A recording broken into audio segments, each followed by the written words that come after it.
نہیں، مت جاؤ۔ غائب ہوتے ہوئے بہرام نے آخری بار اس کی طرف دیکھا اور کہا، میرا انتظار کرنا، میں ضرور واپس آؤں گا۔ یہ کہتے ہی وہ نیلی روشنی میں مکمل طور پہ غائب ہو گیا اور بارش میں صرف لڑکی، اس کے ہاتھ میں چمکتا ہوا جادوئی کنول کا پھول اور ایک ادھورا وعدہ باقی رہ گیا۔ بہرام کے غائب ہوتے ہی بارش تیز ہو گئی۔ لڑکی وہیں جھولے کے پاس گھٹنوں کے بل بیٹھ گئی۔ اس کی مٹھی میں جادوئی کنول کا پھول اب بھی چمک رہا تھا، مگر اس کی آنکھوں سے آنسو مسلسل بہہ رہے تھے۔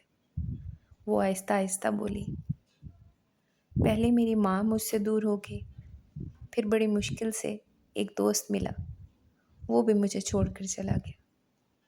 وہ خاموشی سے روتی رہی کہ اچانک پیچھے سے ایک سخت آواز گونجی، تو یہاں ہے لڑکی؟ وہ چونک کر پلٹی۔ اس کی ستیلی ماں قیمتی لباس پہنے، ہاتھ میں چھتری لیے، غصے سے اس کی طرف بڑھ رہی تھی، جبکہ اس کی وفادار خادمہ بھی اس کے پیچھے کھڑی تھی۔ سوتیلی ماں غصے سے بولی، آج پھر تم اس منحوس جنگل میں آ کر بیٹھی ہو؟ کیا مجھ پر اور میرے بچوں پر جادو ٹونے کرتی رہتی ہو؟ آرزو نے فوراً جادوئی کنول کا پھول اپنی کمر کے پیچھے لباس میں چھپا لیا تاکہ کسی کی نظر اس پر نہ پڑے۔ وہ خاموش رہی، ایک لفظ بھی نہ بولی، صرف سر جھکا کر سوتیلی ماں کی ڈانٹ سنتی رہی۔ چند لمحوں بعد وہ حویلی کی طرف چل پڑے۔ اوپر والی منزل پر اپنے کمرے میں پہنچ کر وہ کھڑکی کے سامنے جا کر کھڑی ہوئی۔ دور بارش میں بھیگا ہوا وہی قدیم درخت نظر آ رہا تھا۔ اس نے پھول کو سینے سے لگا کر دھیمی آواز میں کہا، مجھے یقین ہے تم ضرور واپس آؤ گے، تم نے مجھ سے وعدہ کیا ہے۔ مگر دوسری طرف ستیلی ماں کے دل میں ایک اور ہی کھیل چل رہا تھا۔ اس کی شوہر کی موت کے بعد آدھی جائیداد اس لڑکی یعنی آرزو کے نام تھی، جبکہ باقی آدھی اس عورت اور اس کے اپنے بیٹے اور بیٹی کے حصے میں آئی تھی۔ یہی بات اسے اندر ہی اندر جلا رہی تھی۔ وہ ہر قیمت پر پوری جائیداد اپنے قبضے میں لینا چاہتی تھی۔ اس لیے اس نے ایک خطرناک منصوبہ بنا لیا تھا۔ وہ اپنی ساری دولت اپنے لالچی اور ظالم بھتیجے کے ہاتھ میں دیکھنا چاہتی تھی۔ اس کا ارادہ تھا کہ زبردستی اس معصوم لڑکی کی شادی اپنے بھتیجے سے کرا دے اور پھر موقع ملتے ہی آرزو کو راستے سے ہٹا دیا جائے تاکہ پوری جائیداد ہمیشہ کے لیے ان کے قبضے میں آ جائے۔ مگر اسے کیا معلوم تھا کہ اس لڑکی کا محافظ ابھی زندہ تھا۔ وہ اپنا وعدہ نبھانے ضرور واپس آنے والا تھا۔ دوسری طرف وہ جن نیلی روشنی کے طوفان میں اپنے جہان واپس پہنچ چکا تھا۔ اگلے ہی لمحے اسے جنات کے عظیم الشان دربار میں پیش کر دیا گیا۔ سیاہ پتھروں سے بنا وسیع محل، نیلی آگ سے روشن ستون اور تخت پر بیٹھا جنات کا طاقتور بادشاہ غصے سے اسے گھور رہا تھا۔ اس کی گرجدار آواز پورے دربار میں گونجی، تمہاری یہ جرت کیسے ہوئی کہ تم انسانوں کی دنیا میں گئے؟ میں نے واضح حکم دیا تھا کہ کوئی جن کسی انسان سے تعلق نہیں رکھے گا۔ وہ خاموشی سے سر جھکائے کھڑا رہا۔ بادشاہ کو پہلے ہی معلوم تھا کہ وہ کئی برسوں سے چھپ کر اسی انسانی لڑکی کو دیکھنے جاتا رہا ہے اور اس سے محبت کر بیٹھا۔ دربار میں کھڑی بادشاہ کی بیٹی نے نفرت بھری مسکراہٹ کے ساتھ اس کی طرف دیکھا۔ وہ خود بھی بہرام سے محبت کرتی تھی، مگر اسے کبھی جواب نہ ملا۔ اسی حسد میں وہ کئی دنوں سے اپنے باپ کا کان بھرتی رہی تھی یہاں تک کہ آج اسے رنگے ہاتھوں پکڑوا دیا۔ بادشاہ نے غصے میں آ کر اپنا عصا زمین پر مارا اور حکم دیا، آج سے تم قید میں رہو گے۔ جب تک میں نہ چاہوں تم انسانوں کی دنیا میں قدم بھی نہیں رکھ سکو گے۔ چند سپاہی آگے بڑھے، جادوئی زنجیروں نے اس کے ہاتھ جکڑ لیے اور اسے تاریک قید خانے میں لے جایا گیا۔ جاتے جاتے اس نے صرف ایک بات دل میں دہرائی، میں نے وعدہ کیا ہے، میں واپس ضرور جاؤں گا۔ ادھر حویلی میں ایک اور سازش تیار ہو رہی تھی۔ ستیلی ماں اپنے کمرے میں اپنے بیٹے بیٹی اور اپنے بھتیجے کے ساتھ بیٹھی تھی۔ اس کا بھتیجا نہایت لالچی اور ظالم انسان تھا، مگر حقیقت یہ تھی کہ وہ خود اس کی بیٹی سے محبت کرتا تھا اور دونوں کا خفیہ تعلق بھی تھا۔ ستیلی ماں نے سرد لہجے میں کہا، صرف چند دن کی قربانی دینی ہوگی۔ پہلے تم اس لڑکی آرزو سے شادی کرو گے، جائیداد ہمارے قبضے میں آئے گی، پھر مناسب وقت پر اسے راستے سے ہٹا دیں گے۔ اس کے بعد تم دونوں کی شادی کروا دوں گی اور ساری دولت ہمیشہ کے لیے ہماری ہو جائے گی۔ یہ سب سن کر سب کے چہروں پر شیطانی مسکراہٹ پھیل گئی، لیکن انہیں ذرا بھی اندازہ نہیں تھا کہ جس لڑکی کو وہ بے بس سمجھ رہے تھے، اس کی حفاظت کا وعدہ ایک ایسا جن کر چکا تھا جو قید کی زنجیریں بھی توڑ سکتا تھا۔ دوسری طرف جنات کی دنیا کی تاریک ترین قید خانے میں بہرام خاموشی سے زنجیروں میں جکڑا بیٹھا تھا۔ اس کی نظریں کہیں دور کھوئی ہوئی تھیں، مگر اس کے دل میں صرف ایک ہی چہرہ تھا، وہ انسانی لڑکی جس سے وہ محبت کرتا تھا۔ اچانک قید خانے کا دروازہ کھلا اور جنات کی شہزادی اندر داخل ہوئی۔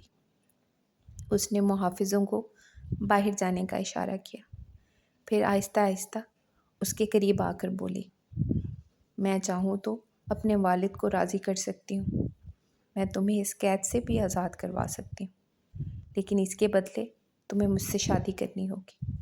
بہرام نے آہستہ سے سر اٹھایا اور اس کی آنکھوں میں دیکھ کر کہا، میں تمہارا شکر گزار ہوں، مگر میں ایسا کبھی نہیں کر سکتا۔ شہزادی نے حیرت سے پوچھا، آخر ایک انسان میں ایسی کیا بات ہے؟ وہ تو مٹی سے بنی ہے، چند سال بعد مر جائے گی، جبکہ ہم ہزاروں سال زندہ رہتے ہیں۔ بہرام ہلکا سا مسکرایا اور بولا، ہاں، وہ مٹی سے بنی ہے اور اسی مٹی نے مجھے محبت کا مطلب سکھایا ہے۔ اگر تم واقعی میری مدد کرنا چاہتی ہو تو اپنے والد سے صرف اتنی مہلت مانگ دو کہ میں انسانوں کی دنیا میں واپس جا سکوں، اس سے شادی کر سکوں اور اس کی پوری زندگی اس کے ساتھ گزار سکوں۔ میری ہزاروں سال کی عمر میں سے 50 یا 60 سال کچھ بھی نہیں ہے۔ اس کے بعد میں خود واپس آ جاؤں گا، ہمیشہ کے لیے۔ شہزادی کی آنکھوں میں نمی اتر آئی۔ اس نے اسے دیکھا، مگر بہرام کی آواز پہلے سے بھی زیادہ مضبوط تھی، اگر یہ ممکن نہیں تو پھر میں ساری زندگی اس قید میں رہ لوں گا، لیکن اسے کبھی بھولوں گا نہیں اور نہ ہی تم سے شادی کروں گا۔ آرزو اپنے کمرے میں اکیلی بیٹھی تھی کہ اچانک اس کی ستیلی ماں کمرے میں داخل ہوئی۔ اس نے نہایت بے حسی سے آرزو کو خبر سنائی کہ کل اس کا نکاح اس کے بھتیجے حاکم کے ساتھ طے پا گیا ہے۔ یہ سن کر آرزو کے پیروں تلے سے زمین نکل گئی۔ وہ بری طرح گھبرا گئی اور روتے ہوئے اپنی ستیلی ماں کے پیر پکڑ لیے۔ اس نے منتیں کی کہ وہ ایسا نہ کرے، کیونکہ وہ حاکم کو بالکل پسند نہیں کرتی اور ابھی شادی کے لیے تیار نہیں ہے، لیکن ستیلی ماں کا دل نہیں پسیجا۔ اس نے صاف کہہ دیا کہ فیصلہ ہو چکا ہے اور اب وہی ہوگا جو اس نے طے کیا ہے۔ اگلے دن پورے گھر میں شادی کی تیاریاں عروج پر تھیں، بارات آ چکی تھی اور ہنگامہ برپا تھا۔ آرزو کو زبردستی تیار کیا گیا۔ جب وہ روتے ہوئے انکار کر رہی تھی تو ستیلی ماں نے غصے میں آ کر اسے زوردار تھپڑ رسید کیا اور اس کی ایک نہ سنی۔ اسی دوران حاکم بھی کمرے میں داخل ہوا۔ آرزو نے اپنی پوری طاقت سے چیخ کر کہا، میں اس شادی کے لیے ہرگز تیار نہیں ہوں، میں نکاح نہیں کروں گی۔ یہ سن کر حاکم آپے سے باہر ہو گیا۔ اس نے آرزو کو اتنے زور سے تھپڑ مارا کہ وہ جھٹکے سے پیچھے جا کر دیوار سے ٹکرائی۔ اور بے ہوش ہو گئی۔ حاکم اور ستیلی ماں نے ذرا بھی رحم نہیں کھایا۔ بے ہوشی کی حالت میں ہی اس کے سر پر زبردستی دوپٹہ اڑایا گیا اور مولوی صاحب کو کمرے میں بلا لیا گیا۔ آرزو کی بے ہوشی اور لاچاری کا فائدہ اٹھاتے ہوئے اسی حالت میں اس کا نکاح حاکم سے پڑھوا دیا گیا۔ آرزو نے آدھ کھلی ہوئی آنکھوں سے حاکم کو دیکھا تو وہ سامنے صوفے پر بیٹھا شراب کے نشے میں دھت تھا۔ آرزو کو ہوش میں آتا دیکھ اس کی آنکھوں میں ہوس کی درندگی چمک اٹھی۔ وہ آہستہ آہستہ آرزو کی طرف بڑھنے لگا۔ آرزو نے خوف سے کانپتے ہوئے چیخ کر کہا، تمہارا اور میرا نکاح کیسے ہو سکتا ہے؟ میں تمہاری بیوی نہیں ہوں، میرے قریب مت آؤ۔ مگر حاکم اس وقت ہوس میں اندھا ہو کر ایک درندہ بن چکا تھا۔ وہ رکنے کی بجائے مزید تیزی سے اس کے قریب آ پہنچا۔ اس کی نظریں آرزو کے سراپے پر جمی تھیں۔ بے ہوش ہونے کی وجہ سے آرزو کا دوپٹہ سرک چکا تھا، جس سے اس کی گردن کی سرخی اور بدن کے نازک نقوش مزید نمایاں ہو رہے تھے۔ حاکم کی ہوس زدہ نظریں اس کے لبوں اور بدن کے خم پر ٹھہریں اور وہ خود پر قابو کھو بیٹھا۔ وہ آرزو کے قریب پہنچ کر اس پر حاوی ہونے لگا اور زبردستی کرنے کی کوشش کی۔ اتنے میں اچانک کمرے میں تیز روشنی ہوئی۔ بہرام وہاں نمودار ہوا۔ اس کا داخل ہونا تھا کہ حاکم ایک زوردار جھٹکے کے ساتھ ہوا میں دور جا گرا۔ آرزو فوراً اٹھ کر بہرام کے گلے لگ گئی اور روتے ہوئے سسکیاں بھر کر بولی، میری بے ہوشی کا فائدہ اٹھا کر یہ زبردستی نکاح کر چکے ہیں۔ یہ شخص میرا کچھ نہیں لگتا، مجھے یہاں سے بچا لو۔ بہرام نے اسے ڈھارس دیتے ہوئے کہا، ڈرو مت آرزو، میں آ گیا ہوں، اب تمہیں پریشان ہونے کی کوئی ضرورت نہیں ہے۔ بہرام نے آرزو کے ساتھ ہونے والی تمام زیادتیوں کا بدلہ لینے کے لیے اپنی جناتی طاقت کا استعمال کیا۔ اس نے آرزو کی ستیلی ماں اور اس کی اولاد پر ایسی کاری ضرب لگائی کہ وہ ذہنی توازن کھو بیٹھے۔ وہ ہوش و حواس سے بیگانہ ہو کر اپنی بقیہ تمام جائیداد سے بھی ہاتھ دھو بیٹھے اور پاگلوں کی طرح اپنا سامان اٹھائے خود ہی حویلی سے نکل گئے۔ اس کے بعد بہرام اور آرزو نے ایک نئی زندگی کا آغاز کیا۔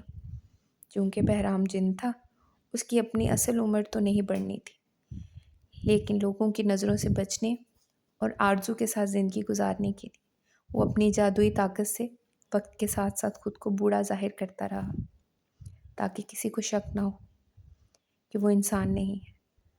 قدرت نے انہیں اولاد کی نعمت سے محروم رکھا تھا، اس لیے انہوں نے 2 یتیم بچوں کو گود لیا اور اپنی بقیہ زندگی انہی کی پرورش میں گزار دی۔